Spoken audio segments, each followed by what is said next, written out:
Hello, welcome to Neo Home Tuitions. Yes, എല്ലാ മക്കൾക്കും ഇന്നത്തെ ക്ലാസ്സിലേക്ക് സ്വാഗതം. അപ്പം നമ്മൾ ഇപ്പൊ പഠിച്ചുകൊണ്ടിരിക്കുന്ന ഏതാണ്? Different types of chemical reactions ആണ് പഠിച്ചുകൊണ്ടിരിക്കുന്നത്. എല്ലാവരും നന്നായിട്ട് പഠിക്കുന്നുണ്ട്, പരീക്ഷയ്ക്ക് നന്നായിട്ട് പ്രിപ്പയർ ചെയ്യുന്നുണ്ടെന്ന് മിസ് വിചാരിക്കുന്നു. ഓക്കെ, ക്ലാസ്സിലേക്ക് കടക്കുന്നതിന് മുമ്പ് നമുക്ക് ഇന്നത്തെ GK ക്വസ്റ്റ്യൻ ഒന്ന് നോക്കാം. ഇന്നത്തെ ക്വസ്റ്റ്യൻ മിസ്സിന് നിങ്ങളോട് ചോദിക്കാനുള്ളത്, ഇപ്പൊ നമ്മള് കുംഭമേളയൊക്കെ നടക്കുന്ന സമയമാണ് അല്ലെ? അതെ. സോ അതുമായിട്ട് ബന്ധപ്പെട്ടതാണ് ഇന്നത്തെ ചോദ്യം എന്ന് പറയുന്നത്. What is the time interval between two Mahakumbh Melas? രണ്ട് മഹാകുംഭമേളകൾ തമ്മിലുള്ള ടൈം ഇന്റർവെൽ എന്ന് പറയുന്നത് എത്ര വർഷമാണ്? ഓക്കെ, അപ്പൊ നിങ്ങൾ പത്രമൊക്കെ വായിക്കുന്നുണ്ടായിരിക്കും. ആ പത്രത്തിലൊക്കെ എന്നും ദിവസേന ഉള്ള ഒരു വാർത്തയാണ്. ഈ ടൈം ഇന്റർവെൽ ഒക്കെ അതിനകത്ത് കൊടുത്തിട്ടുണ്ട്. സോ ആൻസർ നമുക്ക് ക്ലാസ്സിന്റെ അവസാനം നോക്കാം കേട്ടോ. സോ നമ്മളിപ്പോൾ പഠിച്ചുകൊണ്ടിരിക്കുന്നത് different types of chemical reactions ആണ് പഠിച്ചുകൊണ്ടിരിക്കുന്നത്. അതിനകത്ത് പല type combination, decomposition reactions, displacement reactions ഒക്കെ പഠിച്ചു. സോ ഇന്നത്തെ ക്ലാസ്സിൽ നമ്മൾ പഠിക്കാൻ പോകുന്നത് ഏതാണ്? യെസ്, ഇന്നത്തെ ക്ലാസ്സിൽ നമ്മൾ പഠിക്കാൻ പോകുന്നതാണ് that is double displacement reaction. Yes, double displacement reactions ആണ് നമ്മൾ ഇന്നത്തെ ക്ലാസ്സിൽ പഠിക്കാൻ പോകുന്നത്. ഓക്കെ, ഡിസ്പ്ലേസ്മെന്റ് റിയാക്ഷൻസ് നമ്മൾ ഓൾറെഡി പഠിച്ചു. എന്തായിരുന്നു ഡിസ്പ്ലേസ്മെന്റ് റിയാക്ഷൻ? ഒന്ന് റീകളക്ട് ചെയ്തേ. A more reactive metal displaces the least reactive metal from its solution, that is called the displacement reaction. So ഇവിടെ ഇന്ന് നമ്മൾ ഡീൽ ചെയ്യാൻ പോകുന്നത് എന്താണ്? ഡബിൾ ഡിസ്പ്ലേസ്മെന്റ് റിയാക്ഷൻ ആണ്. എന്തായിരിക്കും ഡബിൾ ഡിസ്പ്ലേസ്മെന്റ് റിയാക്ഷൻ എന്ന് നോക്കാനായിട്ട് നിങ്ങളുടെ ടെക്സ്റ്റ് ബുക്കിൽ ഒരു ആക്ടിവിറ്റി കൊടുത്തിട്ടുണ്ട്. അതിനകത്ത് പറഞ്ഞിരിക്കുന്ന അനുസരിച്ച് നമ്മൾ എന്താ എടുക്കേണ്ടത്? ഒരു ടെസ്റ്റ് ട്യൂബിൽ നമ്മൾ സോഡിയം സൾഫേറ്റ് എടുക്കണം. ഒരു ടെസ്റ്റ് ട്യൂബിൽ എന്താ എടുക്കേണ്ടത്? സോഡിയം സൾഫേറ്റും മറ്റൊരു ടെസ്റ്റ് ട്യൂബിൽ ബേരിയം ക്ലോറൈഡും എടുക്കണം. ഓക്കെ, രണ്ട് കെമിക്കൽ സബ്സ്റ്റൻസുകളാണ് sodium sulphate and barium chloride. എന്ത് ചെയ്യണം? ഇത് രണ്ടും കൂടെ മിക്സ് ചെയ്യണം. ഈ രണ്ട് സൊല്യൂഷൻസും കൂടെ നമ്മൾ മിക്സ് ചെയ്യണം. മിക്സ് ചെയ്ത് കഴിയുമ്പം എന്താണ് അവിടെ സംഭവിക്കുന്നത്? there we can see a white precipitate. White precipitate എന്ന് പറഞ്ഞാല് നിങ്ങൾ കേട്ടിട്ടുണ്ടാവില്ല പ്രസിപ്പിറ്റേറ്റ് എന്ന് പറഞ്ഞാൽ എന്താന്നുള്ളത് അല്ലെ? വിഷമിക്കേണ്ട, മിസ് പറഞ്ഞുതരാം, ഒരു കുഴപ്പമില്ല കേട്ടോ. എന്താ ചെയ്യുന്നേ? നമ്മൾ സോഡിയം സൾഫേറ്റും ബേരിയം ക്ലോറൈഡും കൂടെ മിക്സ് ചെയ്യുമ്പം അവിടെ സംഭവിക്കുന്നത് ഡബിൾ ഡിസ്പ്ലേസ്മെന്റ് റിയാക്ഷൻ ആണ്. ഓക്കെ, എന്താണ്? അതായത് സോഡിയം സൾഫേറ്റിന്റെ ഫോർമുല എന്ന് പറഞ്ഞാൽ Na2SO4. Okay, that combines with barium chloride. Barium chloride is BaCl2. ഇവര് രണ്ടും കൂടെ റിയാക്ട് ചെയ്യുമ്പോൾ എന്താ സംഭവിക്കുന്നത് വെച്ചാല് ഈ സോഡിയം സൾഫേറ്റിനകത്തെ സോഡിയം വന്നിട്ട് ഇവരോട്, ഈ കോമ്പൗണ്ടിനോട് പറയും, അല്ലെങ്കിൽ ബേരിയത്തിനോട് പറയും, എടാ നീ അങ്ങോട്ട് മാറി നിന്നോ, ഞാൻ നിന്റെ ക്ലോറിനെ ഞാൻ ഇങ്ങനെ എടുക്കുക എന്ന് പറയും. ഓക്കെ, അപ്പൊ എന്ത് പറ്റും? Sodium combines with chlorine to form what? Yes, sodium chloride form ചെയ്യുന്നു. അപ്പൊ ഇവിടുന്ന് പുറത്താക്കപ്പെട്ട ബേരിയം ഉണ്ടല്ലോ, ബേരിയം ആരുമായിട്ട് കമ്പൈൻ ചെയ്യും? Yes, barium combines with the sulphate. സോഡിയത്തിന്റെ കൂടെയുള്ള സൾഫേറ്റ് അയോണുമായിട്ട് കമ്പൈൻ ചെയ്ത് അവിടെ എന്ത് ഫോം ചെയ്യും? ഒരു ബേരിയം സൾഫേറ്റ് എന്ന് പറഞ്ഞൊരു കോമ്പൗണ്ട് അവിടെ ഫോം ചെയ്യുന്നു. So this is called the double displacement reaction. നമ്മൾ ആദ്യം പഠിച്ചത് ഡിസ്പ്ലേസ്മെന്റ് റിയാക്ഷൻ, ഒരു മെറ്റൽ വന്നിട്ട് മറ്റൊരു മെറ്റലിനെ റീപ്ലേസ് ചെയ്യുന്നു. ഇവിടെ എന്താണ്? രണ്ടുപേരും അങ്ങോട്ടും ഇങ്ങോട്ടും എന്താണ്? ഡിസ്പ്ലേസ് ചെയ്യുന്നു എന്ന് പറയാം, അല്ലെങ്കിൽ ഡിസ്പ്ലേസ് ചെയ്യപ്പെടുന്നു. രണ്ടുപേർക്കും അങ്ങോട്ടും ഇങ്ങോട്ടും മാറ്റം സംഭവിക്കുന്നു. അതുകൊണ്ടാണ് അതിനെ നമ്മൾ എന്ത് വിളിക്കുന്നത്? യെസ്, ഡബിൾ ഡിസ്പ്ലേസ്മെന്റ് റിയാക്ഷൻ എന്ന് വിളിക്കുന്നത്. ഓക്കെ, അപ്പൊ ഇവിടെ ഈ ഫോം ചെയ്തിരിക്കുന്ന ബേരിയം സൾഫേറ്റ് പറഞ്ഞല്ലോ, മിസ് പറഞ്ഞു, ഇവിടെ ഒരു ബേരിയം സൾഫേറ്റ് ഫോം ചെയ്തെന്ന് പറയുന്നു. ആ ബേരിയം സൾഫേറ്റ് എന്ന് പറഞ്ഞാൽ ഒരു വൈറ്റ് ഇൻസോലുബിൾ സബ്സ്റ്റൻസ് ആണ്. ഇപ്പൊ ഒരു നമ്മള് തൈരില്ലേ, കേർഡ്, നമ്മള് ഒരു കേർഡ് ഒക്കെ പോലെയുള്ള ടെക്സ്ചർ ഉള്ള ഒരു വൈറ്റ് സബ്സ്റ്റൻസ് അവിടെ ഫോം ചെയ്യുന്നു, which is insoluble in water. അത്തരത്തിൽ വാട്ടറിൽ ഇൻസോലുബിൾ ആയിട്ടുള്ള ആ സബ്സ്റ്റൻസിനെ നമ്മൾ പറയുന്നത്, ജനറലി നമ്മൾ വിളിക്കുന്നത് പ്രസിപ്പിറ്റേറ്റ് എന്നാണ്. ഇപ്പൊ അത് വൈറ്റ് കളർ ആണെങ്കിൽ നമ്മൾ അതിനെ വൈറ്റ് പ്രസിപ്പിറ്റേറ്റ് എന്ന് പറയും. ഇപ്പം ബ്ലാക്ക് കളറിലാണ് അത്തരത്തിലൊരു സബ്സ്റ്റൻസ് നമുക്ക് ഫോം ചെയ്യുന്നതിന് നമ്മൾ ബ്ലാക്ക് പ്രസിപ്പിറ്റേറ്റ് എന്ന് പറയുന്നത്. അപ്പൊ ഇവിടെ ഫോം ചെയ്തിരിക്കുന്ന ബേരിയം സൾഫേറ്റ് എന്ന് പറഞ്ഞാൽ എന്താണ്? ഒരു white coloured insoluble substance in water ആണ്. ഒരു തൈര് പോലത്തെ, നമ്മുടെ തൈരില്ലേ, കേർഡ് ലൈക്ക് ടെക്സ്ചർ ആണ് അതിനുള്ളത്. സോ ആ വൈറ്റ് പ്രസിപ്പിറ്റേറ്റ് എന്ന് പറയുന്നത് എന്താണ്? നമ്മുടെ ബേരിയം സൾഫേറ്റ് ആണ്. അവിടെ ഉണ്ടായേക്കുന്ന ആ ബേരിയം സൾഫേറ്റ് ആണ് അവിടെ വൈറ്റ് പ്രസിപ്പിറ്റേറ്റ് ആയിട്ട് നമ്മൾ ഫോം ചെയ്ത് കാണുന്നത്. സോ ഇത്തരത്തിൽ വൈറ്റ് പ്രസിപ്പിറ്റേറ്റ് ഫോം ചെയ്യുന്ന റിയാക്ഷൻസിനെ എല്ലാം നമ്മൾ പറയുന്നത് എന്താണ്? അല്ലെങ്കിൽ പ്രസിപ്പിറ്റേറ്റ് ജനറലി ഫോം ചെയ്യുന്ന റിയാക്ഷൻസിനെ എല്ലാം നമ്മൾ പ്രസിപ്പിറ്റേഷൻ റിയാക്ഷൻസ് എന്ന് വിളിക്കുന്നു. Okay, so A white substance which is insoluble in water is formed. This insoluble substance formed is known as A precipitate. Any reaction that produces a precipitate is called a precipitation reaction. So ഇപ്പം നമ്മൾ കണ്ട sodium സൾഫേറ്റും barium ക്ലോറൈഡുമായിട്ടുള്ള reaction, it's an example for double displacement reaction. Also it is an example for a precipitation reaction. രണ്ട് റിയാക്ഷൻസിനും example ആണ് നമ്മളിപ്പോ സ്ക്രീനിൽ കണ്ടുകൊണ്ടിരിക്കുന്നത്. Hope it is clear for you. Important reaction ആണ്, നന്നായിട്ട് മനസ്സിലാക്കി വേണം നമ്മൾ പഠിക്കാനുണ്ട്. വെറുതെ ബ്ലൈൻഡ് ആയിട്ട് കാണാതെ പഠിക്കരുത്. എന്താണ് അവിടെ സംഭവിക്കുന്നത്, ആരെ ഡിസ്പ്ലേസ് ചെയ്യുന്നു, ആരുമായിട്ട് കമ്പൈൻ ചെയ്യുന്നു എന്നുള്ള കാര്യം നിങ്ങൾക്ക് ക്ലിയർ ആയിരിക്കണം. Okay, yes.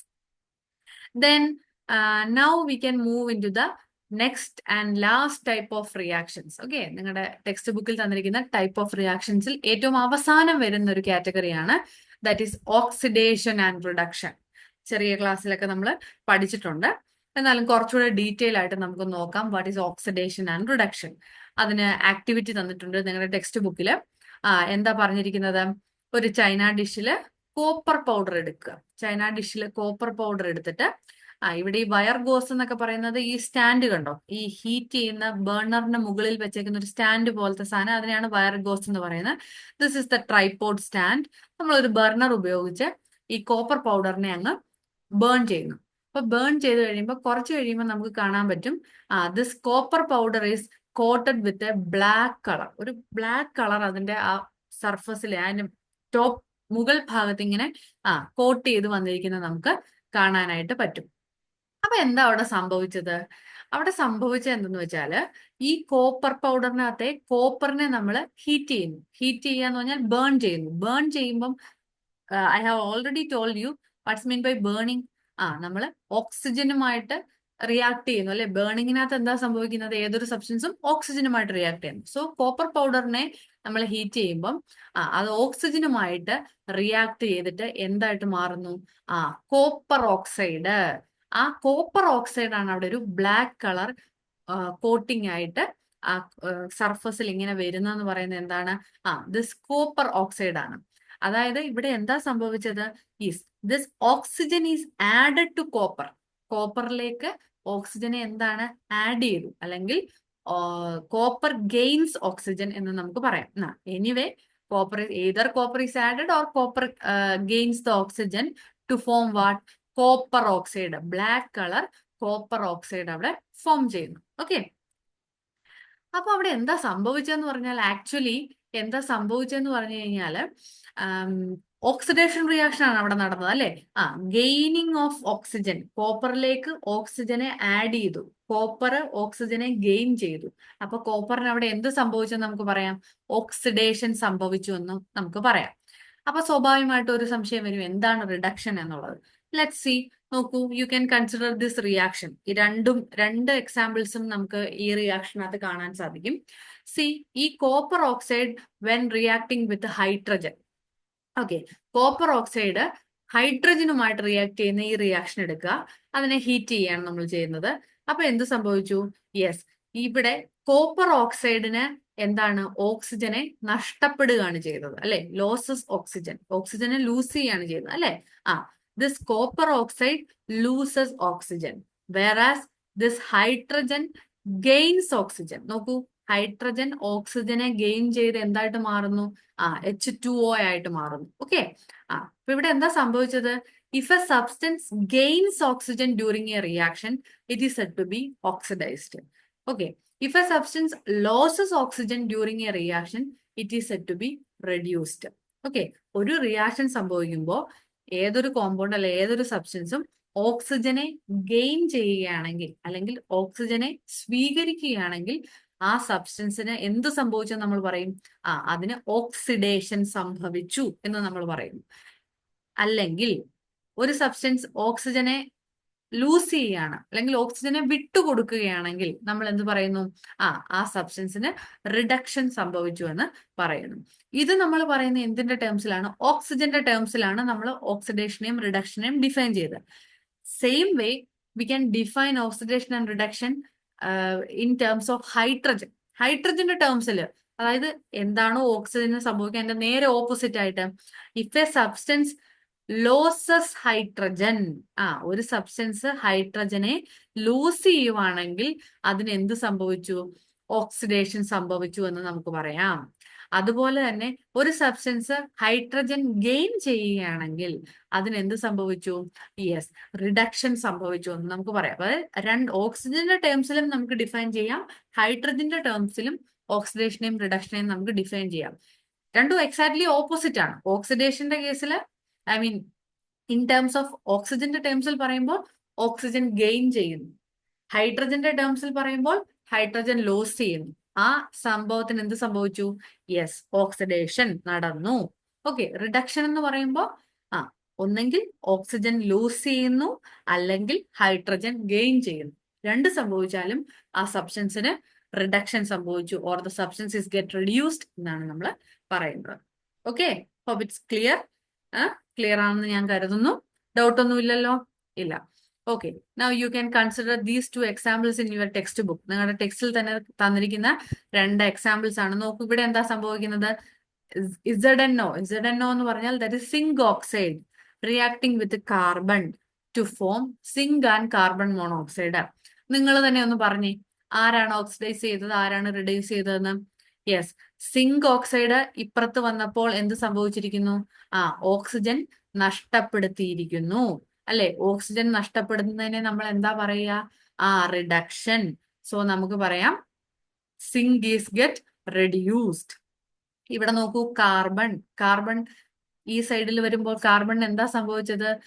കാർബൺ മോണോക്സൈഡ് ആയിട്ട് മാറുന്നു, വിച്ച് മീൻസ് കാർബൺ ഓക്സിജനെ ഗെയിൻ ചെയ്യുന്നു, or otherwise we can say carbon is oxidised. Okay, yes, carbon is oxidised to carbon monoxide or CO, and zinc oxide is get reduced to zinc. Okay, yes. Now you can see the next example. Yes, MnO2 എന്ന് പറഞ്ഞാൽ manganese dioxide combines with the hydrogen chloride to form manganese chloride. MnCl2 is manganese chloride plus water plus Cl2. Okay, എന്താ സംഭവിച്ചത്? ആരാണ് ഇവിടെ ഓക്സിജനെ എന്താണ് gain ചെയ്യുന്ന? ആർക്കാണ് oxygen കിട്ടുന്നത്? യെസ്, ഹൈഡ്രജൻ, അല്ലെ? ഹൈഡ്രജൻ ആണ് ഓക്സിജനെ ഗെയിൻ ചെയ്തിട്ട് H2 ആയിട്ട് മാറുന്നു. സോ വി ക്യാൻ സേ എന്താണ്? HCl is oxidised. HCl ആണ് ഹൈഡ്രജനെ ഗെയിൻ ചെയ്ത് H2 ആയിട്ട് മാറുന്നത്. So HCl is get oxidised. വെറാസ് MnO2 manganese dioxide ഈ സൈഡിൽ വരുമ്പോൾ എന്ത് സംഭവിച്ചു? ഓക്സിജനെ വിട്ടുകൊടുത്തു അല്ലെങ്കിൽ ഓക്സിജനെ നഷ്ടപ്പെടുത്തി. So manganese dioxide is get reduce to manganese chloride എന്ന് നമുക്ക് പറയാം.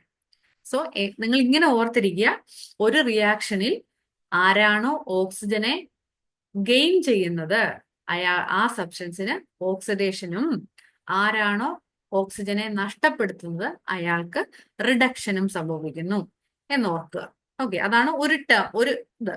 ഇനി ഹൈഡ്രജന്റെ റെഫറൻസിലാണ് നമ്മൾ നോക്കുന്നതെങ്കിൽ ആരാണോ ഹൈഡ്രജനെ എന്താണ് ഗെയിൻ ചെയ്യുന്നത്, ആരാണോ നേരത്തെ പറഞ്ഞല്ലോ ഞാൻ, ആരാണോ ഹൈഡ്രജനെ ഗെയിൻ ചെയ്യുന്നത് അയാൾക്ക് റിഡക്ഷനും, ആരാണോ ഹൈഡ്രജനെ ലൂസ് ചെയ്യുന്നത് അയാൾക്ക് ഓക്സിഡേഷനും സംഭവിക്കുന്നു. അപ്പൊ നിങ്ങൾ ഓക്സിജന്റെ ടേംസിൽ രണ്ടും കൂടെ ഓർത്തിരിക്കാൻ പാടാണെങ്കിൽ എന്ത് ചെയ്താൽ മതി? ഓക്സിജന്റെ ടേംസിലുള്ളത് ഓർത്തിരുന്നാൽ മതി. അപ്പം ഈ ക്ലാസ്സോടുകൂടി നമ്മൾ different types of chemical reactions, chapter 1-ലെ different types of chemical reactions എല്ലാം തന്നെ പറഞ്ഞു കഴിഞ്ഞു. ഇനിയുള്ളത് ഇക്വേഷൻ ബാലൻസ് ചെയ്യുന്നതും റിയാക്ഷൻ എഴുതുന്നതൊക്കെയാണ്. അത് ഞാൻ ഡീറ്റെയിൽ ആയിട്ട് പറഞ്ഞു തരാം. അപ്പം ഈ റിയാക്ഷൻസ് എല്ലാം നിങ്ങൾക്ക് ക്ലിയർ ആയി എന്ന് വിചാരിക്കുന്നു. എക്സാമ്പിൾസും എല്ലാം നന്നായിട്ട് പഠിക്കണം കേട്ടോ. ഓക്കെ, ഇനി എന്താണ് നമ്മുടെ GK ക്വസ്റ്റ്യൻ അല്ലെ? എന്താ മിസ് ചോദിച്ച ക്വസ്റ്റ്യൻ എന്തായിരുന്നു? രണ്ട് മഹാകുംഭമേളകൾ തമ്മിൽ, ചുമ്മാ കുംഭമേള അല്ല ഞാൻ ചോദിച്ചത്, 12 വർഷത്തിലൊക്കെ നടക്കും പല കുംഭമേളകൾ, അതല്ല ഞാൻ ചോദിച്ചത്. മഹാകുംഭമേളകൾ തമ്മിലുള്ള എന്താണ് വർഷങ്ങളുടെ ഗ്യാപ്പ് എത്രയാണ്, എത്ര വർഷങ്ങൾ കൂടുമ്പോഴാണ് ഒരു മഹാകുംഭമേള നടക്കുന്നത്? എത്രയാണ്? പത്രത്തിലൊക്കെ വായിച്ചല്ലോ നിങ്ങൾ. എത്രയാണ്? 144 വർഷങ്ങൾ. ഓക്കെ. ആ 144 വർഷങ്ങൾ കൂടുമ്പോഴാണ് ഒരു മഹാകുംഭമേള നടക്കുന്നത്. ഓക്കെ. യെസ്. അപ്പം റെഡിയായി എല്ലാവരും നന്നായിട്ട് പഠിക്കുക. Okay, have A nice day. Thank you.